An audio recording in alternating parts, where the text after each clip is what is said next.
They had just started building these rings when I left Trantor. There were signs all over, describing them as a frill around the neck of a lizard. A symbol of strength and intimidation. Really? And here I understood that lizards raise their frills when they're frightened. Or is this a vision of a diminished future? I'm sorry.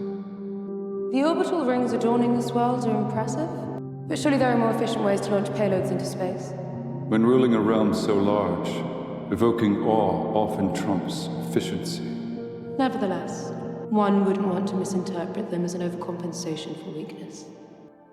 Hello Mudbeards, Foundation fans, and anyone who's interested in what the heck is going on with the rings on Trantor. And today, I wanted to break down a key aspect of the Galactic Empire within the Foundation TV series.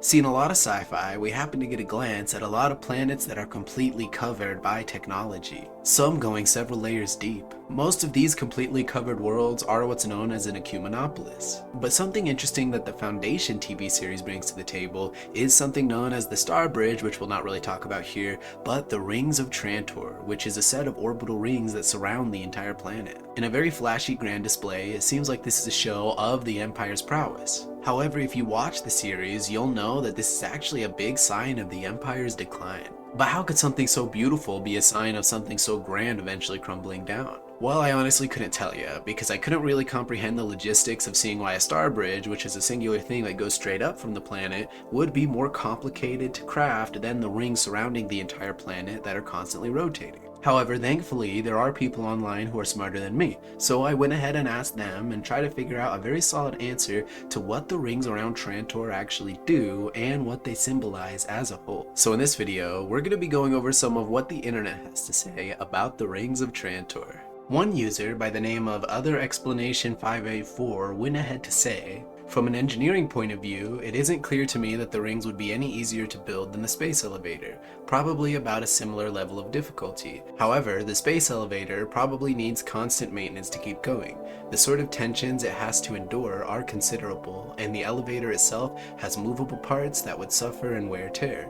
While it's easy to imagine that the rings would need very little maintenance, Saturn's rings need zero maintenance. That's why it would be taken as an indicator of the Empire falling. The Emperor no longer felt confident that a high-maintenance project was worth building anymore."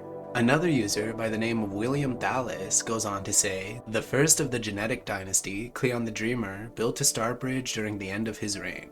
This was some 400 years before the first season of the show. It was unchanging, hanging in the skies of Trantor for all that time." When we see Brother Knight in the first season, we see one of the most poignant messages of the Empire's decline. Day and dusk destroy the sky bridge, choosing to destroy a centuries-old monument in a fleeting show of strength rather than attempting to salvage or repair it. The rings were constructed seemingly fairly quickly, which begs the question, why didn't they build something like this sooner? Perhaps the rings we see were too advanced, but there are plenty of technological in-between steps and improvements they could have built, or why not simply rebuild the star bridge? And that's what the rings show. The Empire has forgotten how to build. It has forgotten how to dream and grow. The rings were started by one Cleon and finished well within his own lifetime. The Empire built this while cutting off star systems. It could have built other credible constructs like the rings many times over and improved the lives of its citizens and made itself even better, but it didn't. The rings were not built motivated by a dream of growth, but by fear.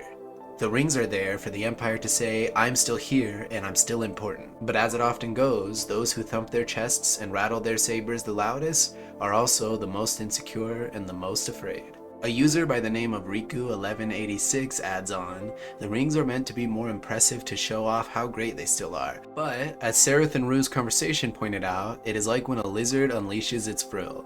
It is dazzling, but it also is a sign of desperation trying to scare off their attackers." Empire's control over the outer worlds has continued to shrink in the centuries since Season 1. And while the rings of Trantor are impressive, they don't accomplish anything real and are mostly just a boast on how powerful they are. They have these big impressive rings, and the Empire may still live in luxury, but the material conditions of the Empire continue to degrade as their influence wanes. It's one of the reasons Season 2's Emperor Day is so predictable. He's trying to show how strong the Empire still is without addressing the material issues causing the worlds to break away. He focuses more on trampling the Foundation than thinking, why are these worlds joining them? All these actions are big and flashy, but don't address the underlying issues. And that is the falling of the Empire.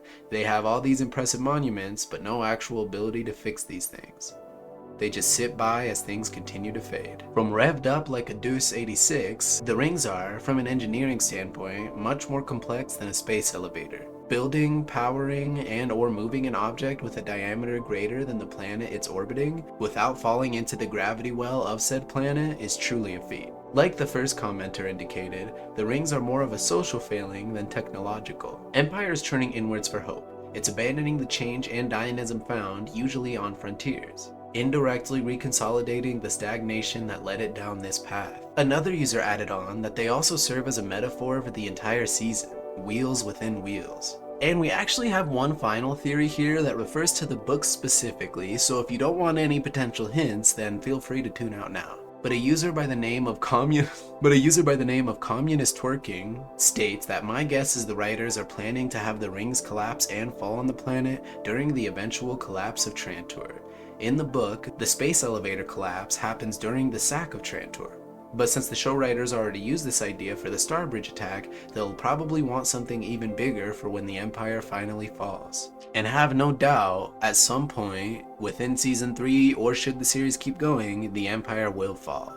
Because the story of Foundation persists long past the age of the Empire. But I want to know what you guys think. What are your thoughts on the Rings of Trantor? Where do you think those rings will inevitably go by the end of the story? And do you think Season 3 could potentially lead to the fall of the Empire? Either way, appreciate the support, appreciate the feedback, and remember, the louder you probably have to tell someone you're important, the less you probably are.